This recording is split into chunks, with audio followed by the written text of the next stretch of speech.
Now, the government wants to see 300,000 new homes built every year by the mid-2020s, and ministers hope that the planning bill will help to speed up that process. Large-scale developments, particularly in the Green Belt, often lead to well-organised opposition from residents and environmental groups. It's hoped that many of these new homes will be for people trying to get onto the property ladder for the first time. But the views and wishes of young people, the very people who could benefit from these schemes, often go unheard. Well, Bob Walker has been looking at what can be done to widen participation in the planning process. This is a meeting called by two councillors. Illegally? They now elect a chairman. No, they can't, because the vice chair's here. I take charge. Read the standing orders. Read them and understand them. Local democracy is rarely this riveting. Hanforth Parish Council's infamous Zoom meeting went viral earlier this year, with millions watching the heated proceedings on social media. Planning committees, in particular, are generally more sedate affairs. Members requesting to speak under Council Procedure 20.1, Councillor Braidwood. There were few members of the public in attendance at this recent meeting in the south of England. Agenda item 6A, which is AO1. Also, the proceedings may sound dull, but later in the meeting there were discussions on a range of planning issues, including the provision of affordable housing, an important topic in an area where house prices are beyond the reach of many young people.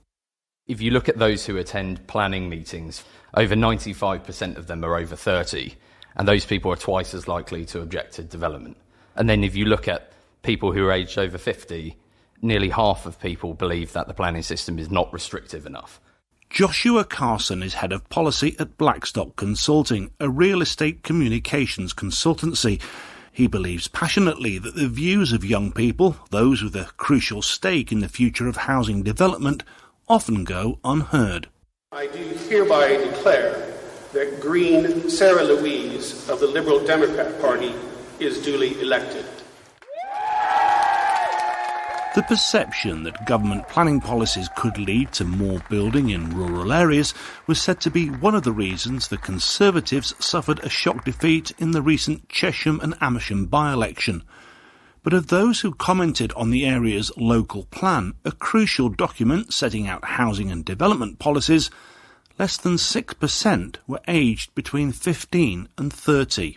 Younger people are the future generation who will benefit from these local plans. When we're projecting 20 years of housing supply, as most local planning policies suggest, most of those homes are for people who are looking for their first step on the ladder. So how can we construct and develop out these plans without engaging the people who benefit from them?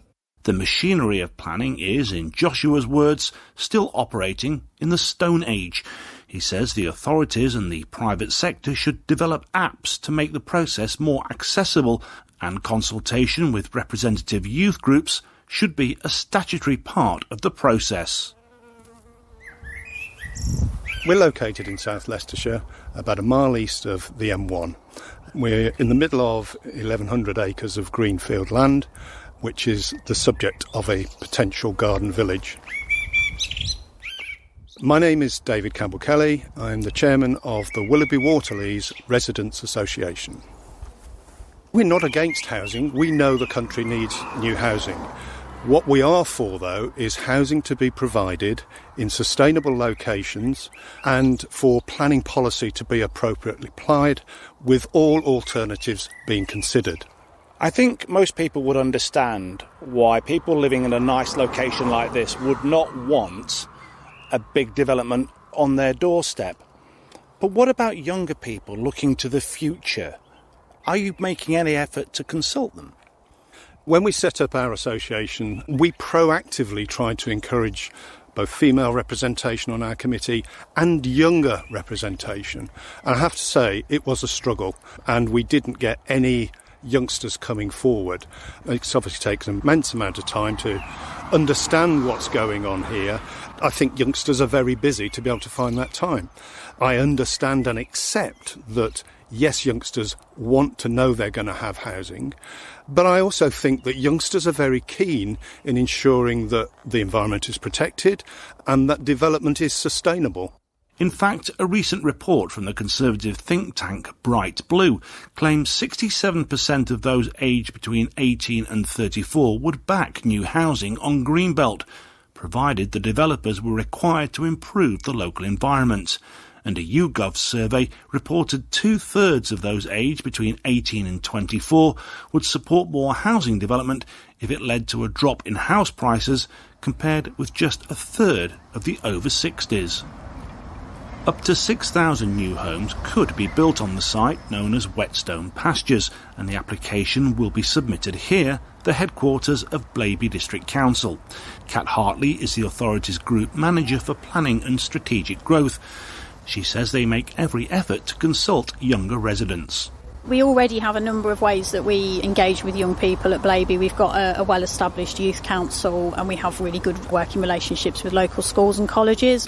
It's really important to engage everybody in the local community.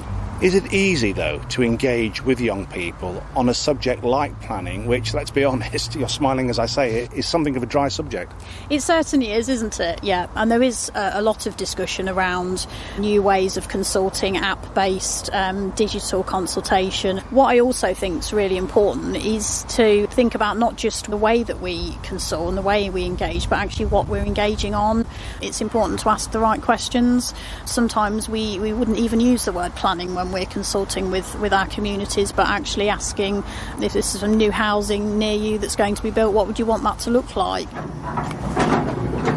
Local authorities across the UK are facing difficult decisions as they seek to balance the protection of the environment with the requirement to meet government targets on housing and development.